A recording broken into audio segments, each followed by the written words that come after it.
कोल्हापूर जिल्ह्यातील समस्त ब्राह्मण समाजाच्या वतीनं भगवान परशुराम यांची जयंती मोठ्या उत्साहात साजरी झाली। या निमित्तानं निघालेल्या शोभायात्रेत प्रभू श्रीराम, छत्रपती शिवाजी महाराज, महात्मा बसवेश्वर आणि भगवान परशुराम यांचा संयुक्त पालखी सोहळा निघाला। पारंपरिक वेशात आणि मंत्राच्या उच्चारात निघालेली ही शोभायात्रा शहरवासियांचं आकर्षण ठरली। कोल्हापूर जिल्ह्यातील समस्त ब्राह्मण समाजाच्या वतीनं आज भगवान परशुराम यांची जयंती विविध उपक्रमांनी साजरी झाली। यंदा प्रभू श्रीराम, छत्रपती शिवाजी महाराज आणि महात्मा बसवेश्वर यांच्यासह भगवान परशुराम यांच्या संयुक्त पालखी सोहळ्याचं आणि शोभायात्रेचं आयोजन केलं होतं। पेटाळा मैदानात समस्त ब्रह्मवृंद एकत्र आले। पोलीस अधीक्षक महेंद्र पंडित यांच्या हस्ते भगवान परशुरामांच्या पालखीचं पूजन झालं।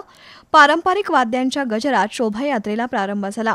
टाळ, मृदुंग, वीणा आणि डोईवर तुळशी वृंदावन घेऊन रामकृष्ण हरीचा गजर करणारे टाळकरी, तसंच भगवे फेटे आणि भगव्या साड्या परिधान केलेल्या महिलांचं लेझिम पथक, ब्रह्मवृंदांचा मंत्रोच्चार अशा वातावरणात ही मिरवणूक निघाली। त्यामध्ये विविध सजीव देखावे होते, तर आर्य चाणक्य, स्वातंत्र्यवीर सावरकर, लोकमान्य टिळक, चाफेकर बंधू, गोखले, रानडे अशा महापुरुषांच्या प्रतिमा असलेले फलक देखील मिरवणुकीत समाविष्ट करण्यात आले होते। शोभायात्रेची सांगता झाल्यानंतर भगवान परशुराम यांच्या जन्मोत्सवानिमित्त पाळणा आरती झाली।